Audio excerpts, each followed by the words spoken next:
몸이 허약해서 겨울만 되면 움직이기가 힘든데요. 날씨가 추워지면 화가 나고 우울합니다. 어떻게 수행해야 할까요?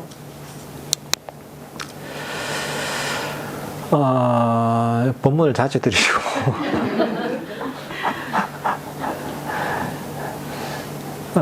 꾸준하게 명상을 하시면 됩니다. 일단 그거는 어차피 조건제적 습관이거든요. 그것도 어떤 상황이 되면 뭔가 날씨가 좀 안 좋거나 이러면 화가 나기도 하고 우울해지고, 이것도 그런 이제 습관이 배어 있는 겁니다. 이 습관을 바꿔야 되는 겁니다. 습관을 바꾸려면 배운 대로 명상을 실천하잖아요, 이게. 그러다 보면 정신적 습관이 서서히 바뀌기 시작합니다. 그리고 중요한 건 뭐냐면 한 번 듣는다고 되는 게 아니에요. 우리가 명상법을 호흡 명상을 하라, 자해 명상을 하라, 마음을 지켜보고, 야, 썩내는 마음, 불만족하는 마음이 이게 괴로움의 원인이니까 그 대신 만족하는 마음을 개발하라. 뭐 이거 다 하나하나 다 이게 정답입니다. 그럼 얘기한 게. 근데 모두 다 효과가 있어요. 근데 문제는 뭐냐 하면 듣는다고 되는 게 아니에요. 들어서 이해한다고 바뀌지 않습니다. 그러니까 여러분들도 보면 내가 법문을 듣는다고 되는 게 아니에요. 법문을 듣는다고 다 되면 그런 것 같은 거야. 나는 마음속으로 내가 억만장자가 됐으면 좋겠다 이런단 말이죠. 그러다가 억만장자가 되지 않잖아요. 나는 나 수영을 잘하는 사람이 부럽던데, 송정이 뭐 서핑을 많이 하거든요. 서핑을 잘하는 사람이 부럽던데, 서핑을 잘했으면 좋겠다 생각한다고 되지 않잖아요. 마찬가지입니다, 이것도. 법을 듣죠. 자해 명상을 하다, 호흡 명상을 하다, 매일 명상을 하라. 때론 마음을 지켜보고 불만족을 버리고 만족하는 마음을 개발해라. 자해 명상을 하라. 뭐 다 효과가 있는 방법이죠. 근데 듣고 이해하는 것만으로는 되지 않습니다. 배운 대로 꾸준하게 실천해요. 운동하고 비슷해요. 저 송정에서 서핑을 잘하려면 어떻게 됩니까? 서핑을 제대로 배워야 돼요. 배우고 그 다음에 바다에 가서 자꾸 배운 대로 연습을 해야 돼요. 자주. 그러다 보면 실력이 조금 늘면서 나중에 실력이 향상이 돼서 잘 살 수도 있게 되는 거죠. 마음도 똑같습니다. 마음에 이런저런 문제가 있잖아요. 방법들은 다 얘기해 줄 수 있죠. 자해 명상을 하라. 마음속에 화가 많으면 자해 명상 좋습니다. 자기 자신을 용서하고 사랑하고 있는 그대로 받아들이는 자해 명상을 하면 참 좋죠. 효과가 있습니다. 근데 그걸 한번 듣고 이렇구나 이해한다는 거는 효과가 없다는 거죠. 중요한 건 뭐냐면 그걸 듣고 그래 자해 명상을 해야지 배우고 그 다음에 실천을 해야 되는, 반복적으로 운동을 하듯이 그렇게 해서 정신적인 습관을 바꿔야 되는 거야. 운동을 해서 내가 그 운동이 익혀지는 시간이 있잖아. 그러기 위해서 드는 시간과 노력이 있잖아요.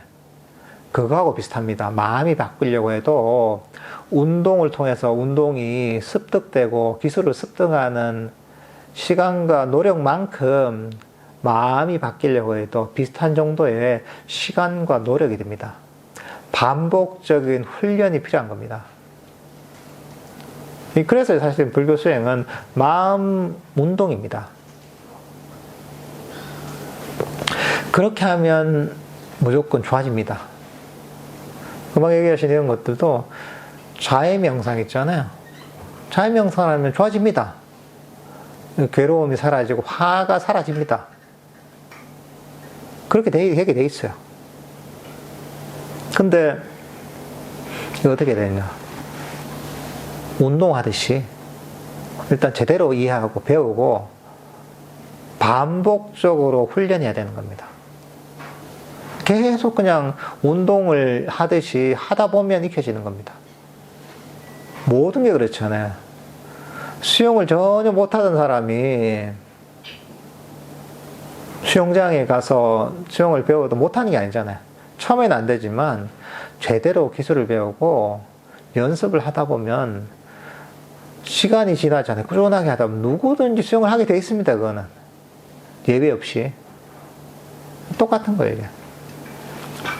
배우고 나서 반복적으로 훈련해야 됩니다. 그러니까 혹시나 이런 법에 대해서 질문을 하는 경우가 있잖아요. 그걸 잘 이해해야 됩니다. 질문해서 답을 얻잖아요. 근데 그 답이라는 것은 뭐냐면, 한 번 듣고 이게 정답이니까 이걸 들으면 될 거예요. 이 얘기 아닙니다. 제가 얘기하는 건 뭐냐면, 모든 게 그렇습니다. 이런 것들을 얘기해 주는데, 자해명상의 방법, 마음을 훈련하는 방법, 화를 없애는 방법, 때로는 잡념을 없애는 방법, 소리가 신경 쓰이는데 이 소리의 장애를 없애는 방법, 뭐 여러 가지 질문이 있잖아요. 거기 제가 답변을 드리잖아요. 근데 그 모든 답변들의 기본 전제는 뭐냐면, 이거 들으면 해결된다 그 얘기 아닙니다. 이걸 듣고서 운동하듯이 지속적으로 반복적으로 하다 보면 그 문제가 해결될 것이다 라고 하는 겁니다. 세상에 즉시 되는 건 없습니다. 세상에 모든 것들이 인과법을 따릅니다.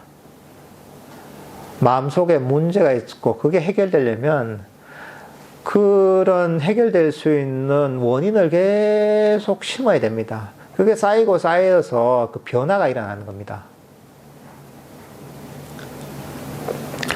인과를 벗어나는 게 하나도 없습니다. 그 세상에 공짜가 없습니다. 세상에 다 인과의 법칙을 따르는 겁니다. 수행도 똑같습니다. 괴로움에서 벗어나는 마음의 문제를 해결하는 원인을 심는 겁니다. 크다 보면 심다 보면 그 원인이 쌓이고 쌓여서 좋은 결과가 오는 거죠. 오늘 배웠던 보시도 그렇잖아요. 보시도 마찬가지입니다. 그냥 복 받는 게 없다는 거예요, 이게. 심어 놓은 게 있고 원인을 심었기 때문에 그게 원인이 돼서 결과가 온다는 거예요, 이것도 보시에 관한 인과법을 부처님께서 자세하게 설해 주신 게 이게 오늘 경전의 내용이 오늘 가르침입니다. 그러니까 이런 원리를 잘 이해하면 명상을 하는데 굉장히 좋습니다. 사람들이 명상할 때 이게 왜 안 되지? 이게 내가 뭐가 문제가 있나? 나는 명상하는데 재능이 없나? 인연이 없나? 이렇게 생각하는데 그게 아닙니다. 그게 아니라 대부분, 거의 대부분의 경우에는 인과를 생각하지 않고 이걸 그냥 내가 원하는 시간에 빨리 얻기를 바라기 때문에 거기에서 실망감이 생기는 거야. 그러니까 운동하듯이 그렇게 반복적인 노력과 훈련을 해야지 그 변화가 있고 결과가 있다는 것을 좀 잘 이해하고 하시면 좋을 것 같습니다.